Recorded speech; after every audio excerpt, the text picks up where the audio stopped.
say let's get started. Thank you. With that official blessing, Marty Koistra here. I work for the Housing Development Consortium, and we are so grateful for all of you joining us today. Today's topic is about getting ready for the code changes that are coming our way. Some of these have been delayed for a while, but we know that they are happening, and your exemplary building task force, the friends that we have and partners that we have in Shift Zero and a number of our other allies have been working hard at trying to be very appropriate, careful, and respectful of all of the dimensions of the tensions and frustrations and issues that we face in how we get ready for this code change. Because I am granted this position and the opportunity to speak, I'm going to be as frank with you as I dare be on a Wednesday and just say that this is only one of the code changes that will be happening between now and 2031. So we are on a journey. This is not the end, nor is it the end of the world for those of us who are very worried about the implications of how impossible the expectations in this new code might be in our minds to achieve. There's nothing in this code that we cannot do. You all are far more capable of going beyond this code. So I will challenge you to rise above whatever frustrations we might feel, be open to the reality that this is just another stepping stone, and be positive influencers with your peers about how much work we need to do to not only save our planet, but make the homes for the people who are in society, sometimes the most vulnerable, be the best they can be for their success and for their next generation. So with that, I am going to hand this off to Mr. Steve Gelb, who is going to take us through the majority of this presentation. And I believe we have some other experts online to watch the chat box and help answer any questions. Steve, thanks for all your work and putting this together with Dwayne, David, and everybody else at Shift Zero and Emerald Cities. And enjoy your time today, folks. Thank you. Thank you, Marty. So I'm going to jump right in. I'm Steve Gelb. I'm Director of Emerald Cities Collaborative in Seattle. And we're going to do some introductions and so on. But the basic framework for today is our goal is to go through the major parts of the Seattle Proposed Energy Code and Washington State Code that apply to affordable housing, give the overview of the code, talk about what the benefits and impacts might be, talk about the incentives and technical assistance available in each section. And then as time permits, we'll take a few questions in each section. We'll take 10 minutes for each of them. And then we'll cut it off, go on to the next section, and hopefully we'll have a little bit of time at the end for additional questions. I want to acknowledge all of these folks who kind of have helped in really focusing on how to make certain that we do everything we can to help the affordable housing community adapt and adjust to these new codes and make sure the codes are workable for the affordable housing community. I think everyone in our region realizes that we have both a housing crisis and a climate crisis, and we need to work together and in alignment to do the best we can at solving both of them. So as I said, I'm Steve Gelb. We have a QA panel who will answer questions, and those include Dwayne Johnlin, who helps write the energy code for SDCI, the City of Seattle, Dave Reddy from O'Brien 360, and working with the Exemplary Buildings Task Force. I'm not sure we're going to have Julie Banerjee from Seattle City Light with us today. And of course, Marty answering questions from the perspective of the Development Consortium. So just one quick slide of context. This is from the City of Seattle. The goal of the City of Seattle is to reduce emissions by 38% by 2030.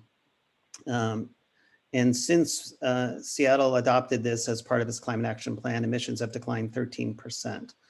So that's what, in 12 years, we've gone 13%. We have 25% more to go to get to 2030.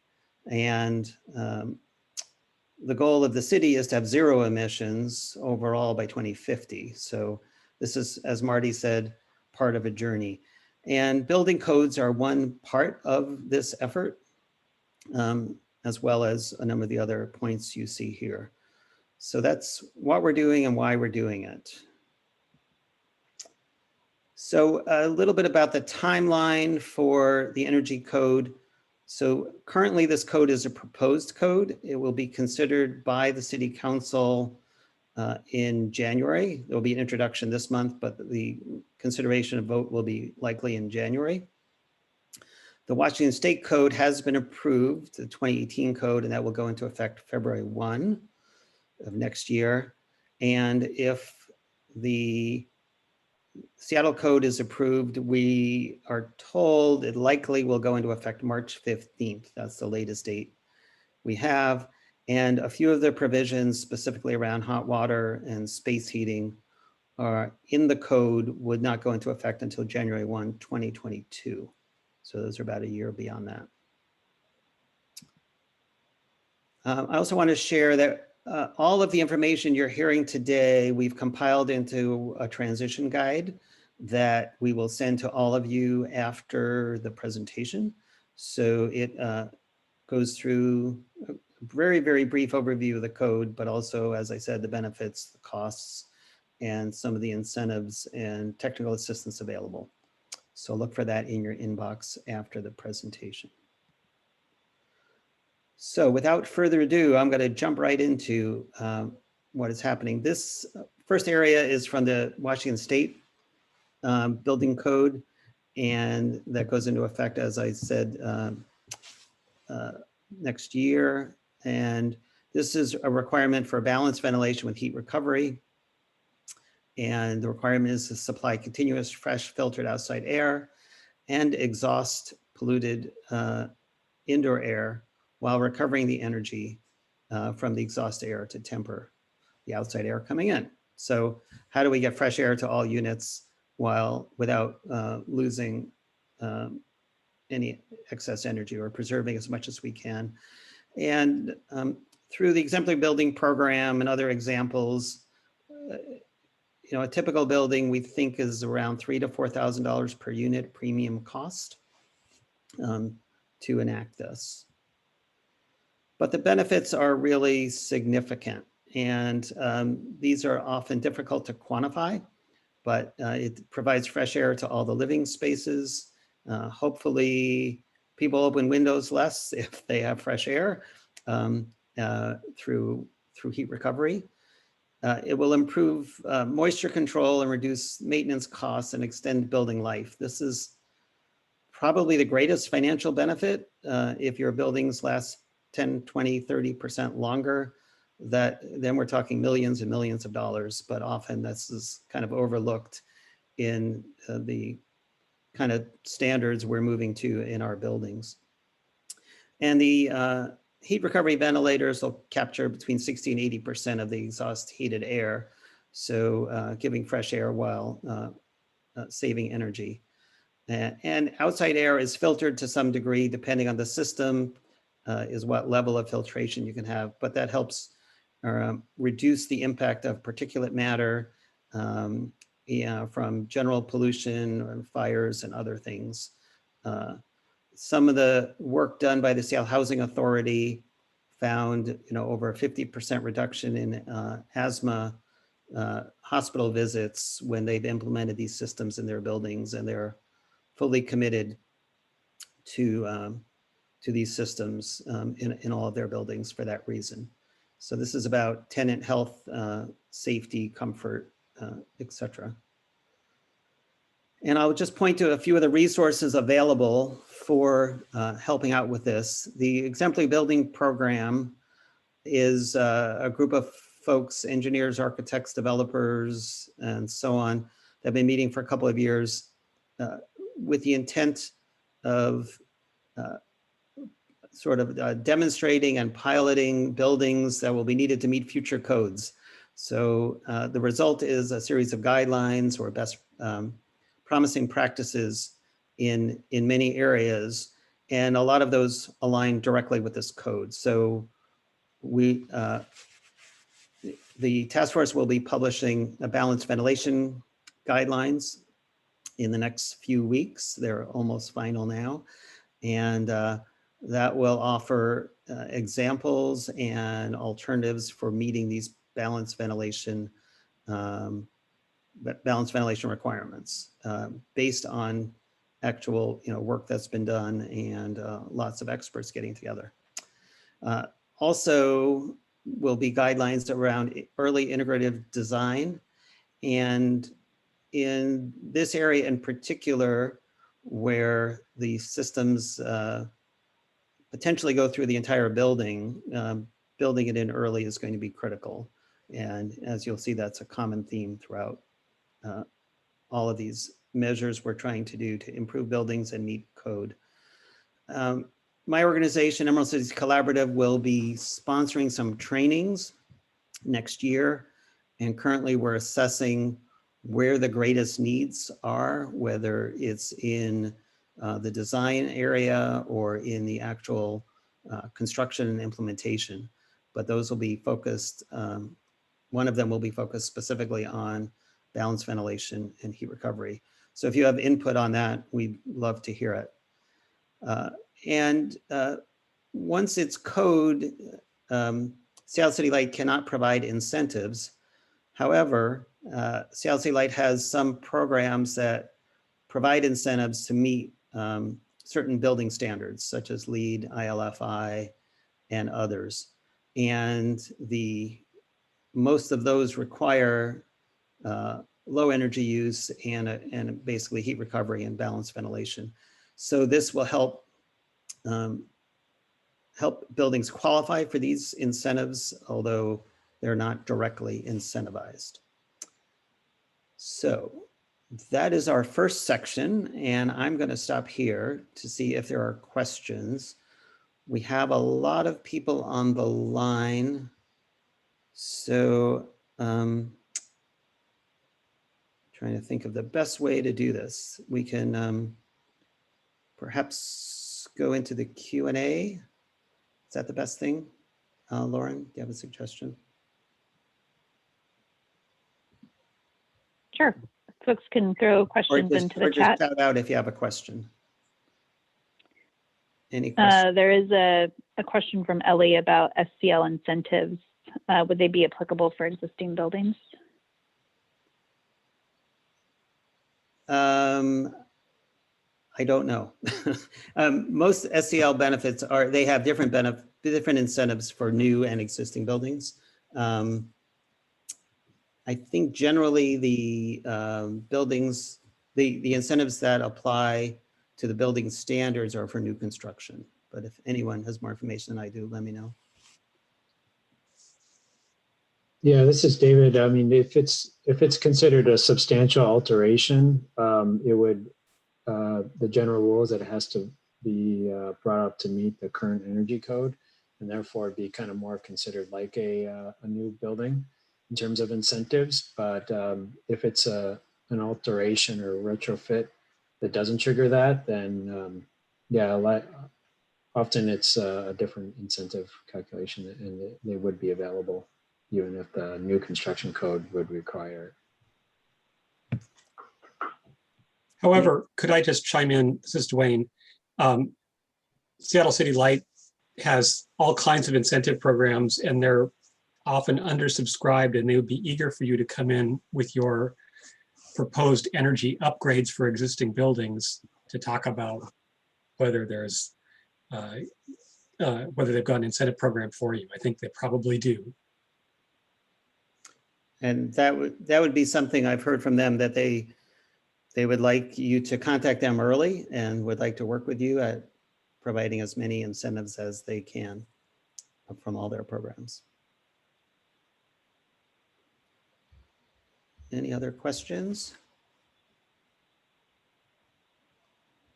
Okay. well, again, we'll have questions, opportunity for questions at the end as well. So moving to water heating, the new code will require heat pump water heating for buildings with central hot water beginning January 1, 2022.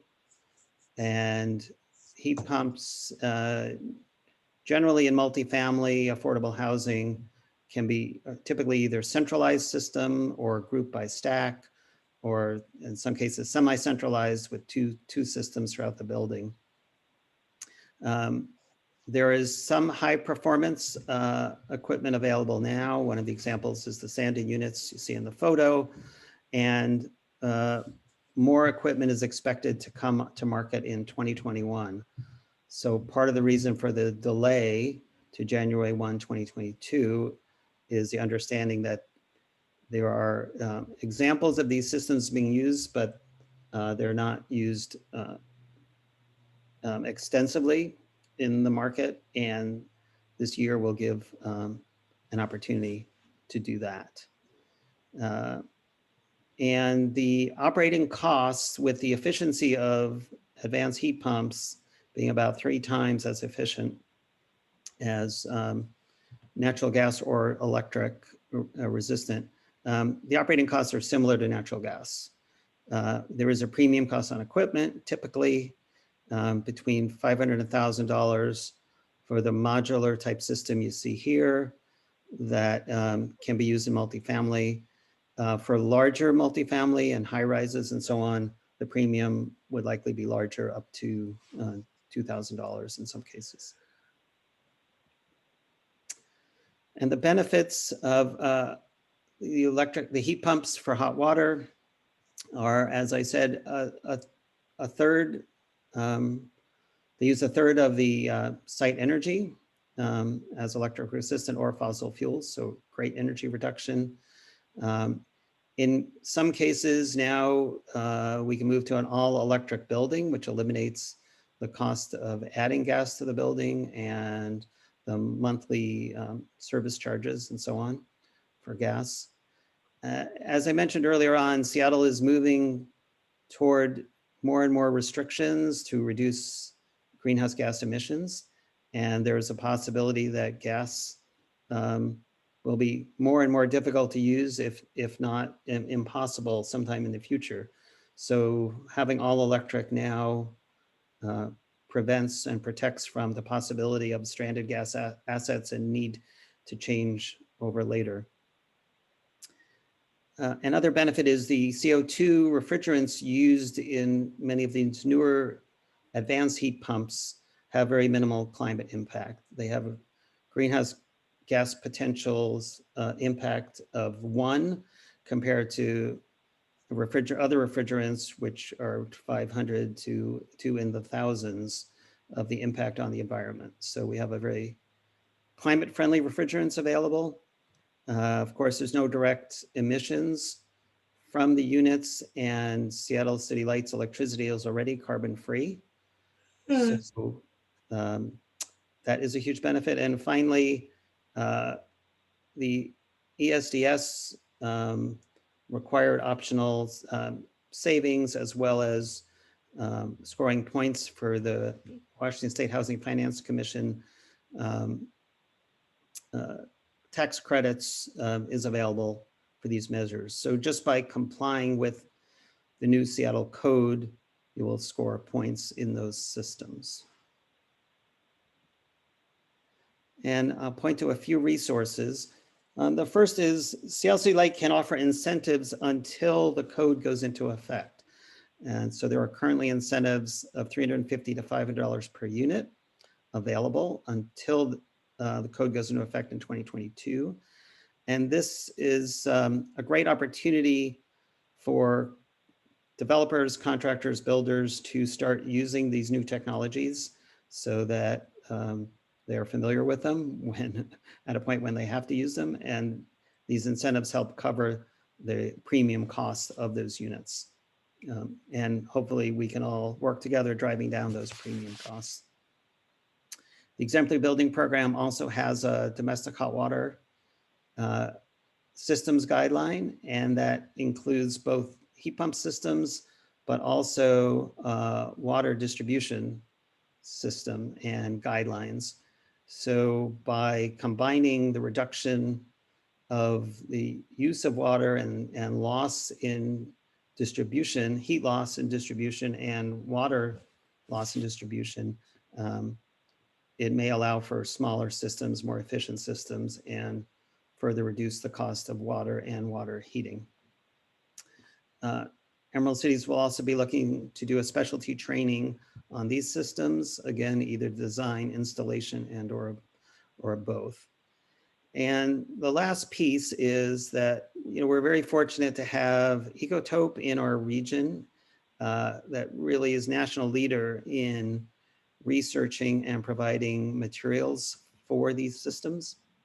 And they developed a tool, you can see example here, called EcoSizer, which allows designers to plug in the basic requirements of a system, and this will project the storage sizes needed for different configurations of heat pump hot water.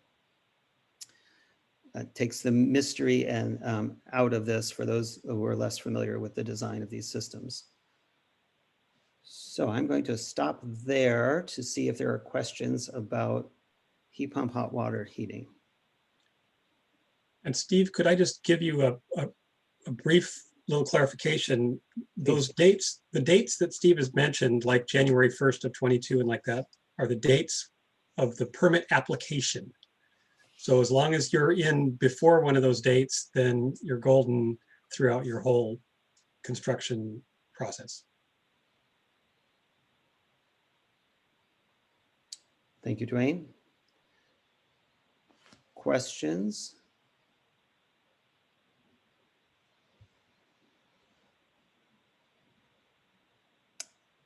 Either I'm doing a really good job of explaining this or you all are way ahead of us. Okay, we'll go to the, It's good, Steve, really good. okay, great. We'll go to the next section. Okay, the next section involves electric space heating and efficiency. And this extends code restrictions on electric resistant and fossil fuel heating to multifamily buildings. They were exempt in the last code. However, that requirement will not go into effect until January 1, 2022. With a lot of discussion with the affordable housing community and Dwayne and others, it was agreed that there are allowances of $750 watts per room for electric resistance and 1,000 watts per room for corner units. What this basically does is allows for, if you have smaller units, as are typical in affordable housing, and a good building shell and design, that this heat should be sufficient to heat a unit with electric resistance heating, and thus saving significant cost while still having an efficient heating system. So it's really important to note that for most of your buildings, the space heating should not have an impact, but to pay attention to these allowances. Benefits, again, is all electric. I think most affordable housing is already mostly electric heating. If you choose to use heat pumps for space heating, it could be in units or in common spaces or in hallways. If you choose to heat those, it will use a third less energy and have the option for cooling, which unfortunately may start to become an issue in our region. But if you go the route of electric resistance space heating, it will clearly have the lowest installed cost.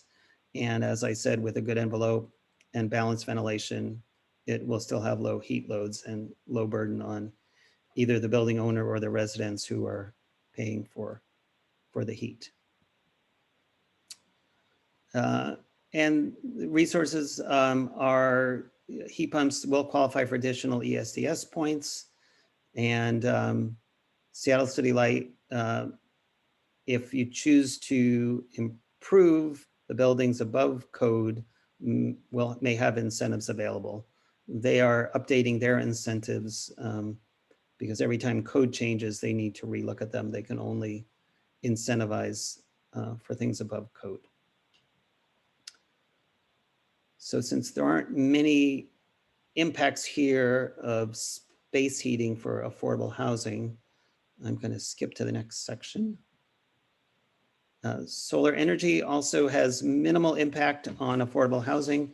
It does extend solar readiness requirement to multifamily buildings. That's the infrastructure necessary to add solar at some point in the future. It has a on-site requirement of, you can see 0.07 watts per square foot for conditioned area. And it's increased, I'm sorry, to 0.25 watts per square foot for the conditioned area of all floors. And however, affordable housing is exempt from this requirement. With a solar ready setup, once the building is set up for solar, the cost of adding solar rooftop is $2 to $3.50 per watt. So it is something that becomes potentially very affordable in new construction in affordable housing and has a long payback, which I'll talk about right now. So readiness prepares the building, solar readiness prepares the building. And there are lots of ways of utilizing incentives. So if you use investment tax credits or your low-income housing tax credits or accelerated depreciation can reduce some of the upfront costs. And the chart you see on the left shows that there's typically a 5 to 10 year payback for solar, depending on the incentives used. And solar has 25 to 30 year or longer life. So it pays benefits well into the future, offsetting operating costs, and will protect against utility rate increases. So the big benefit here is that I think I looked in 25 years at a 3%, 3 or 3.5% increase in rates. Seattle utility rates will be double what they are today, and yet the production of your solar system keeps that level for the future. So that's a real huge benefit. The resources available, there's again an exemplary building program guide for affordable housing. Seattle City Light has a green up program that has been delayed, but last I heard was supposed to be launched in January. And it's a very generous program that can cover up to 50% of the initial cost for systems. So again, these systems aren't required, but you may be able to take advantage, and being solar ready makes it really cost effective. Federal investment tax credits and accelerated depreciation can cover over 20% of the cost. The schedule to the right shows how those are decreasing in time. So for 2021, they're 22% tax credit. It goes down to 10% for commercial buildings. There is a chance that Congress can change that, but we don't know. So that's something to keep an eye on as you get into building buildings for the future. And solar will qualify for additional ESDS points, as well as optional Seattle Energy Code points, which we'll talk about a little bit later, as well as Housing Finance Commission points. And the last part is something interesting we'll have to watch, that commercial buildings that are required to put solar on their building, instead of putting it on their building, can gift it.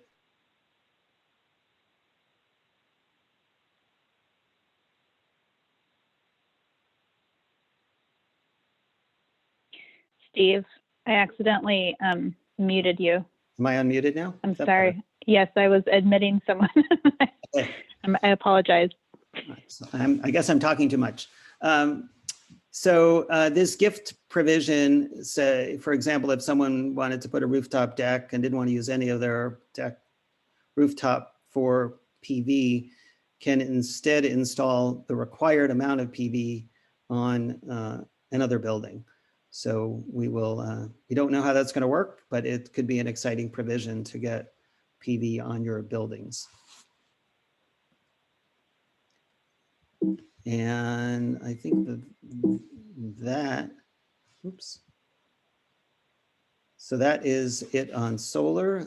Again, not a big impact, but some new opportunities for affordable housing and solar. So the last piece we'll go over is the energy code requires optional energy efficiency provisions. And with this new code, requirement goes to 8 credits from 6 credits prior.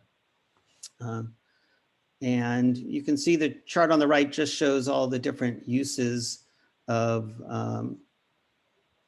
energy in multifamily buildings. And so what these provisions are designed to do is to find more energy reduction, but give the developers, designers, engineers the option of where to find them and what works best in a particular building. And it does have some changes to ventilation, since ventilation is now required to some extent. And it also does not allow any of the credits to be used for fossil fuel equipment. So a number of engineers have looked at how affordable housing might comply with these requirements. And until January 2022, simply using a high performance heat pump, the CO2 heat pump, would provide 8 points and get all the points you need for complying. So along with the incentives that are available from Seattle City Light, these provisions allow for the market to get some experience with high performance heat pumps and to help, again, get more familiar and drive the costs down there. After January 2022, when heat pumps are required generally, you can still get 5 points for high performance heat pump. And then to add a ventilation system of higher efficiency can score an extra 2 points, and add more efficient lighting above the basic requirement can score a point. So the sense of the engineers who have looked at this is that those would be the most cost-effective combination of ways of meeting the 8 points required in the new code.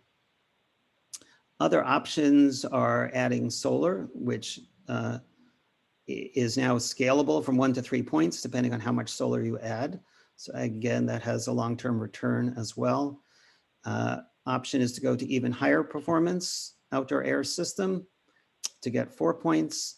And enhancing the thermal envelope can get up to 6 points, and reducing air leakage can get 2 points. So many options here, and I think experience will tell where what combination works best for different types of buildings.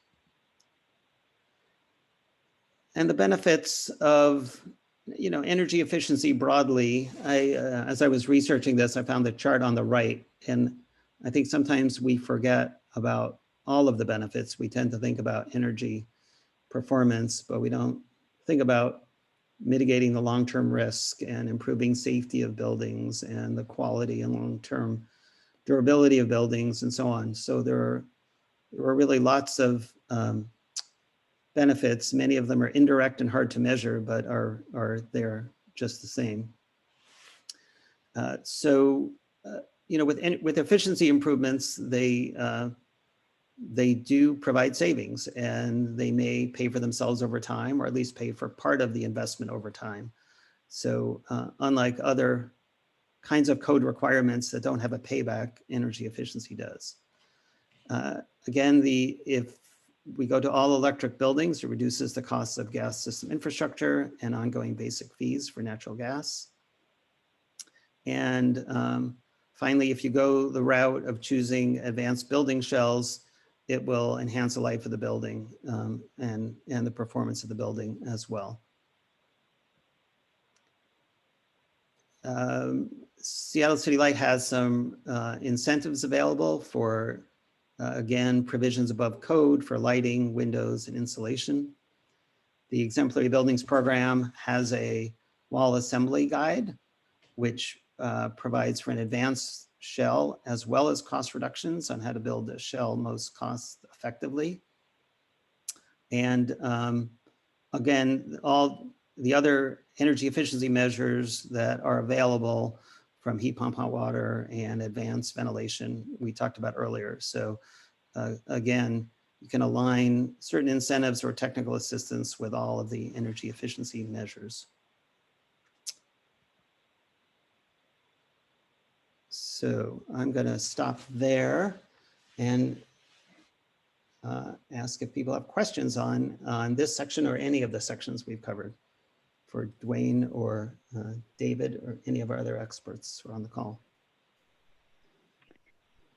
Steve, I see Sheila had a question about specifically about SHA and their goal of solar, and that they're hoping to have solar on all their buildings going forward. Do you, can you confirm that, or is there anyone on the call from SHA that can confirm?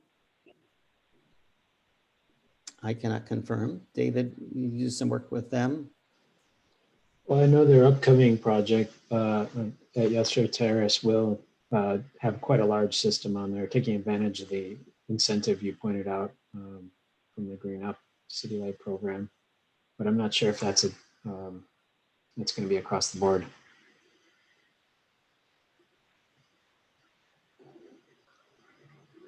I think, to my knowledge, a lot of the for-profit developers of affordable housing maximize solar. So they have found that it's a good investment.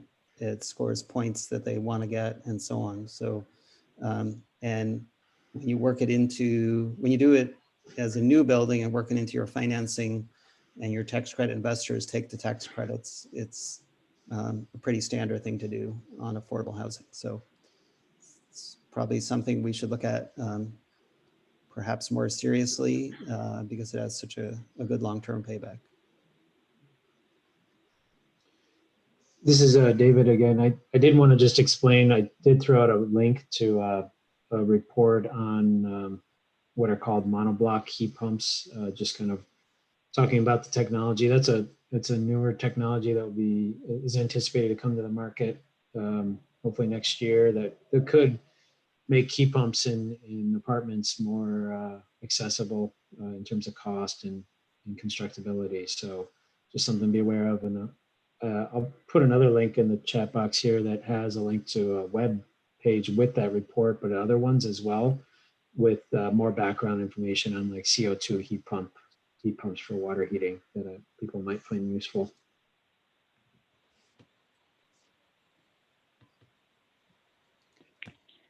There's also a question in the chat about what impacts the 2018 code will have on the exemplary building program.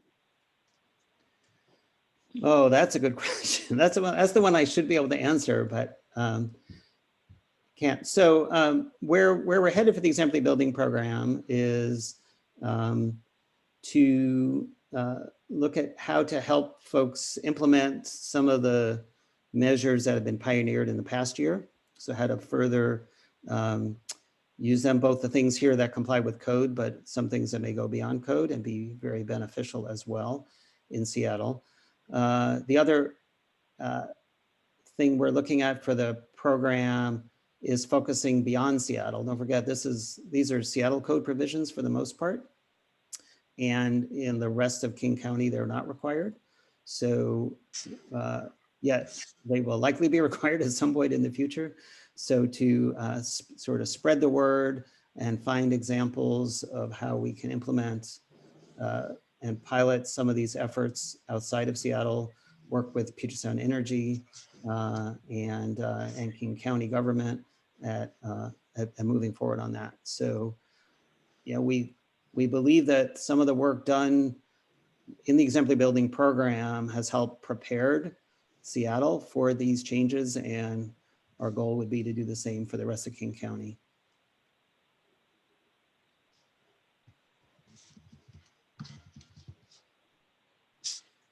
Other questions?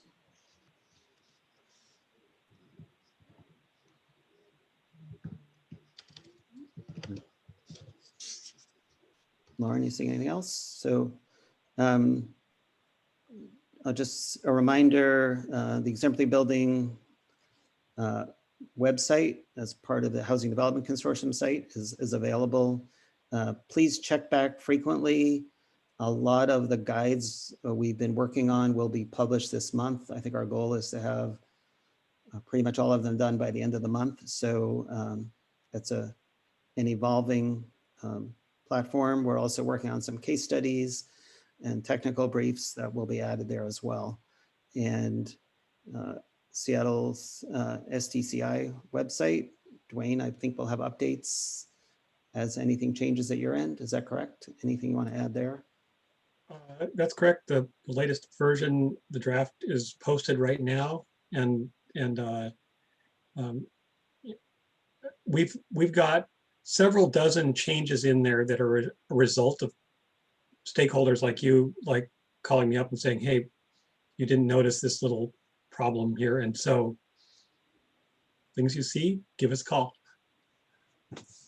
Great. And the EcoSizer tool for heat pump hot water that I mentioned earlier is available as well. Any other questions that people have? If you don't have questions, do you have outrage or anything else you want to get off your mind? Concerns?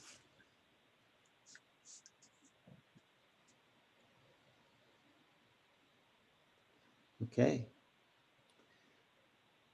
So if there are no other questions, I will just thank everyone, and thanks to Dwayne and David, especially for answering questions. And we will send out the guide, which will help.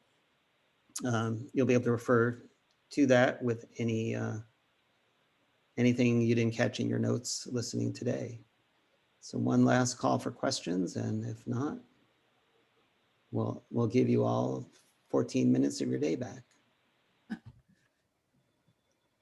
And I broke my reputation for trying to do too much in a short amount of time. So thanks again for everyone for joining, and look forward to working with you all. Thanks. Thanks, Steve. Thank you.